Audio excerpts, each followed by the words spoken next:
In the last episode, you saw me setting up my new hammock, or testing it, because I've got a trip coming up next week where I'll be using it for the first time. But I didn't set the rain fly, so I just want to unpack it in my living room because why not?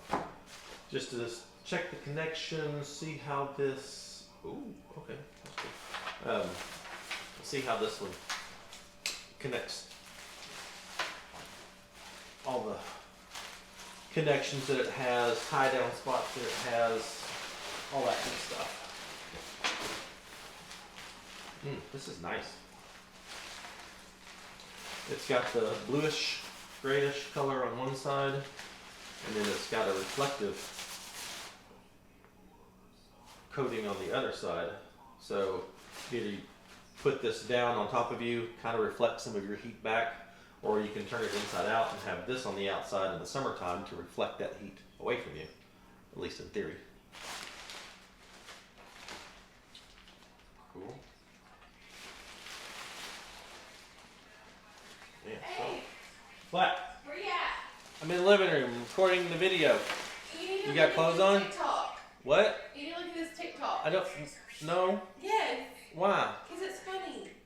Come look at it. It's funny. If you put clothes on, you could come into the video and show me. I mean, I can't. Come here. I have clothes on, by the way. Not suitable for camera. No. These are more up in the tent clothes. We're bringing homemade ice cream. I'm bringing my world famous cheerwine ice cream. But if you're not bringing ice cream, there's still plenty of things we need. And there's a sign-up list back in the vestibule under the poster about what we need. This isn't funny. So take a look at that. And notice we still it's need not. plates and napkins and rock salt. Listen. And you know, every time I think about rock salt, I'm so thankful that I'm on the solid rock and that we are the salt of the earth.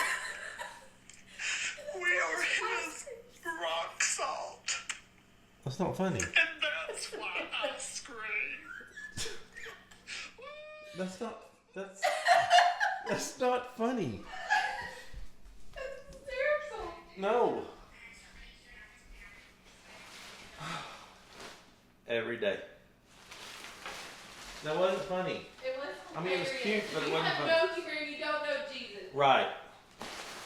Known Jesus longer than you have. You're ancient. Excellent quality steaks. Standard cords. Nothing fancy there. That goes in there. Honey, Uh-huh. I have another one. Oh, Lord. You gotta watch it. This Hang one's on. true. This Ready? one's true. Well, hold on. I'm busy. Let me Yeah. finish this. This is how long does it take my husband to poop?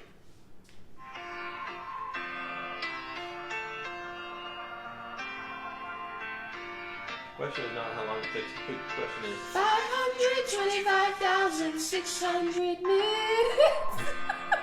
question is not how long it takes to poop. Question is how long does it take to read and scroll through Facebook and all that. There we go.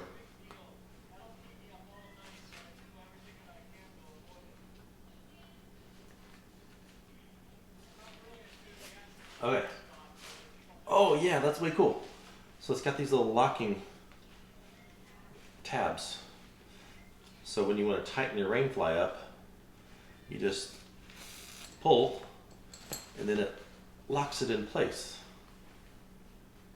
That's so much better than my current rain fly. I know what I'm doing.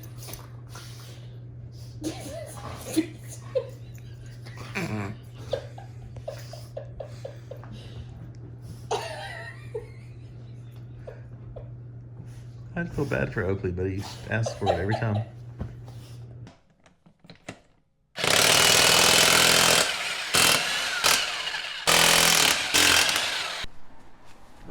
There we go.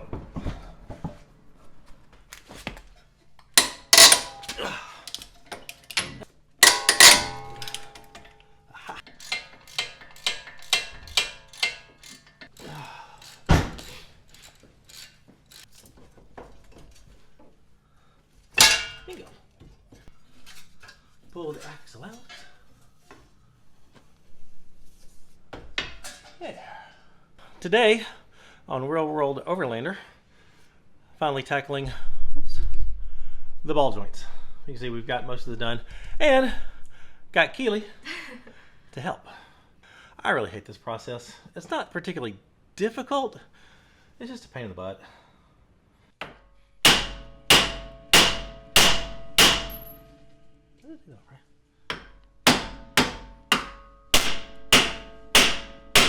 Bingo. And just like that. And this is why the ball joints are bad. See that right there? That's not supposed to wiggle like that. That means it's toast. The bottom one's not horrible, but it's definitely needs to be replaced. But that's my issue. Not supposed to do that. Let me be clear. This is not a tutorial on how to do this. There's a ton of those on YouTube. This is just me showing that it can be done in your garage. Because I'll probably screw up a lot.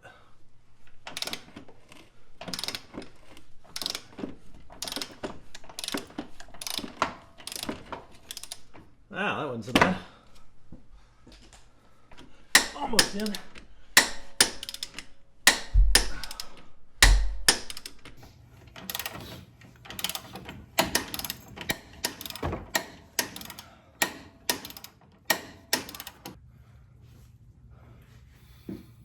Perfect.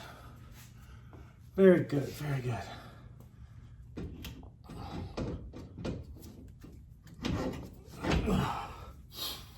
There.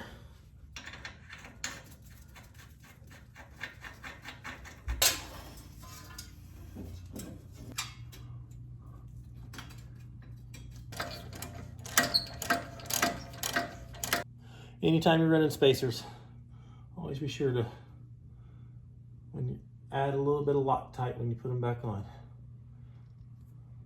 That way they don't accidentally work themselves loose. Very important if you're running spacers. Wait, oh. So y'all know I have this trip coming up next week. Actually, by the time you're watching this, it'll probably be just 2 days later after the More Expo. And it's going to be stupid cold. And I'm going to be sleeping in a hammock. And I'm trying out this new hammock from Crew Outdoors. I've shown this to y'all. It's pretty incredible. This will be my first time sleeping in it on an extended trip like this and in the cold. It's got a good quality underquilt. I've got a good quality sleeping bag, and I've also got a liner for the sleeping bag. So I think I'm gonna be okay, but I just started thinking up ideas. What if it's like really, really stupid cold where we're going in the Ozarks? And if that's the case, what are my options? And then I had this idea. So I've got this 12-volt heated blanket, nothing fancy, just one that I got off of Amazon. And I thought, what if I take this 12-volt heated blanket, which has a high and low, and it's got an automatic 60-minute timer on it, I think, so you don't, burn yourself, catch yourself on fire. What if I put this under the sleeping bag, between the underquilt and the sleeping bag, and then plugged it in to the Jackery 500? I wonder how warm that would get this. So we're going to find out. This is kind of an experiment.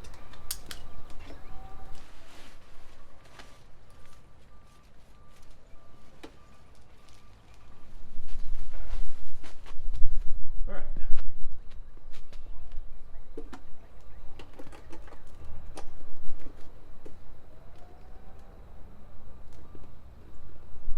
going to turn it on high.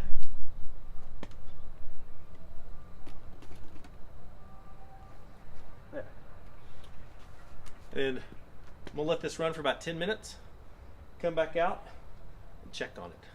I'll let you know. It has potential. I mean, it's not hot, but it's definitely warmer. I think we may have some potential here. I mean, for a cheap 12-volt blanket, I've already got the Jackery. I can run it at night if I need to a boost in the warmth, and then just recharge it and drive in the next day. This could work. I know you want to see me get in this hammock, but I'm not going to right now.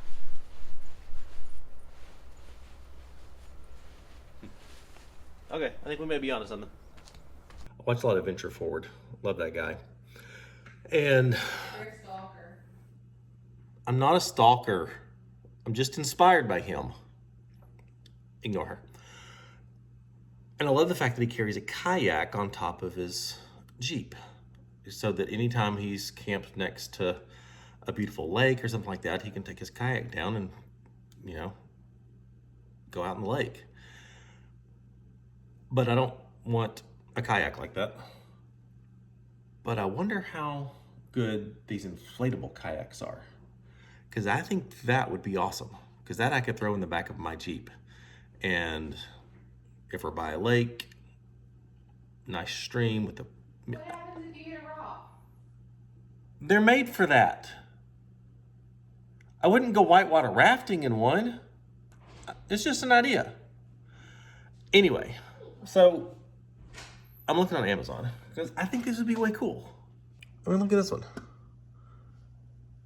It's a 2-seater, inflatable. I don't know how big it packs down though.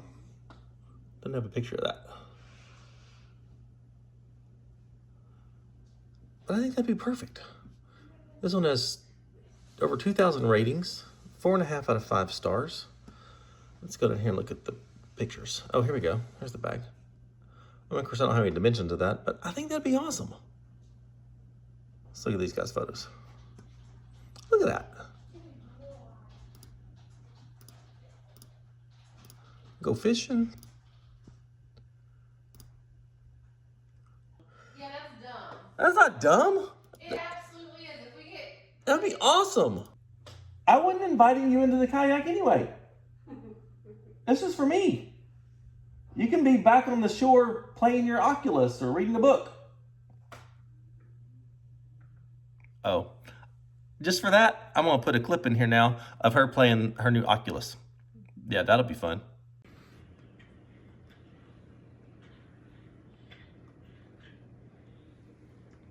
I think this would be really cool to have. Anybody got any experience with these things? Are they worth it? Do they last?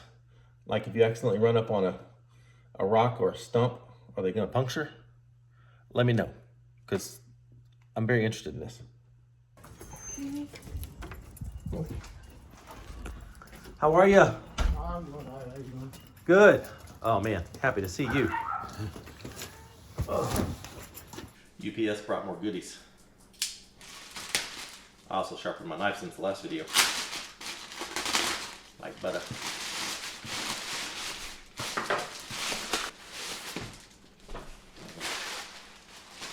We've got the Blue Yeti, B-L-U-E-T-T-I.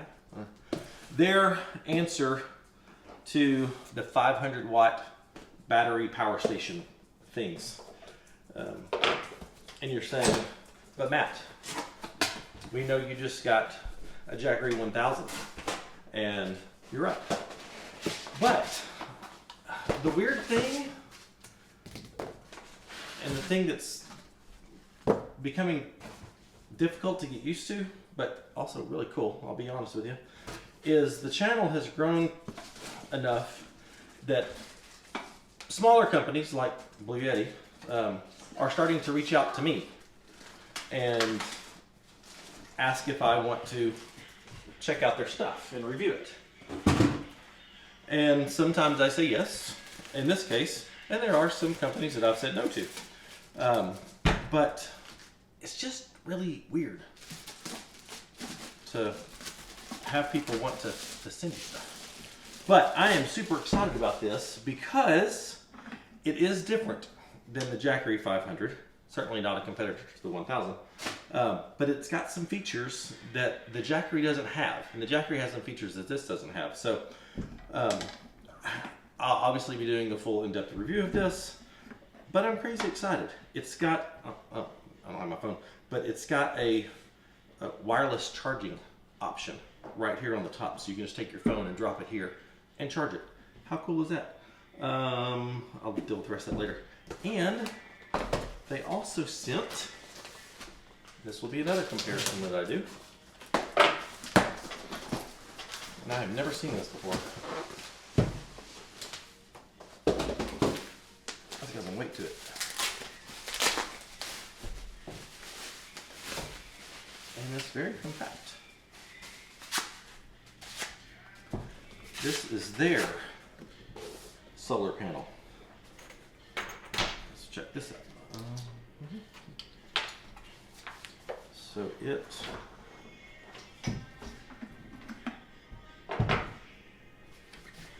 folds out like that. Oh, it's a very long one. All right. This is going to get used on my trip next week. Don't think this will get used, but this will definitely get used. I want to test it out. Anyway, super pumped about this. So, more to come.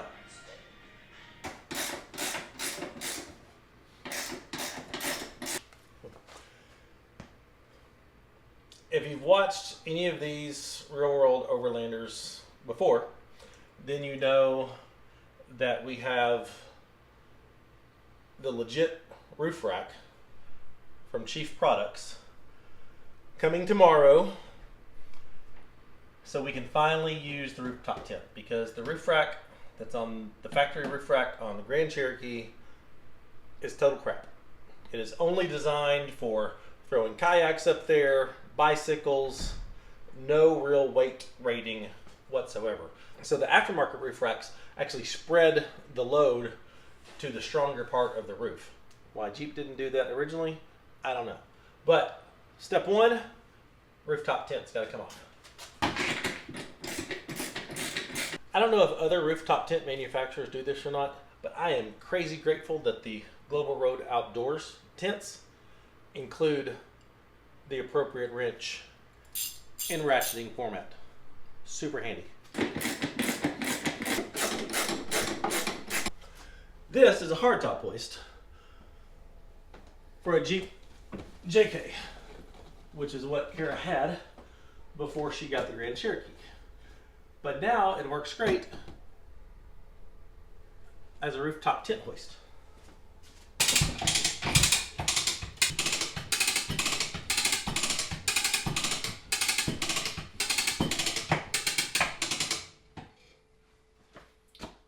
There.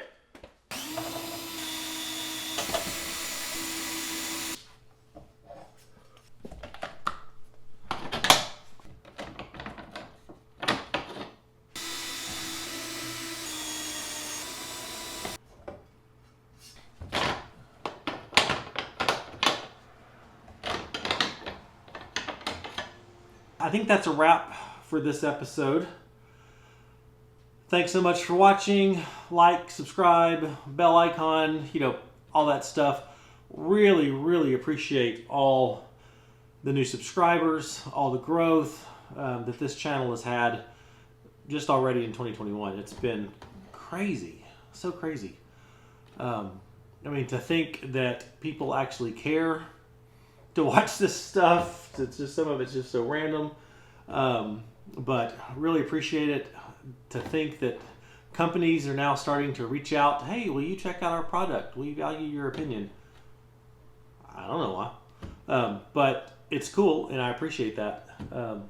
And it's fun. It's a whole lot of fun, and I am currently just excited about 2021. Started off really rough with COVID, but it's gotten a lot better. So don't forget, trying to hit 25,000 subscribers by the end of this year. I know we can do it. So if you're watching this video and you are not a subscriber, please hit that subscribe button. And if you love what we're doing and want to support what we're doing and have access to the route files and the waypoints and stuff when we go on our trips, hit the link in the description for Patreon and consider becoming a patron of ours. Consider becoming a supporter. That right there alone is going to be a key factor in us achieving our dream of doing this full time. One more thing. I've got the More Expo this weekend. I know I've said it so many different times. I've got the More Expo. Then right after that, I'll be gone all the next week on 2 different trips with YouTubers. And so it'll be really interesting to see all the different views from each one of us on the same trip. But what that means is there's going to be a solid week and a half that there's no content on this channel. So don't leave me. Don't think I'm dead. I'm not. I'm out having a blast. And as soon as I get back, I'll share it with you. Bye.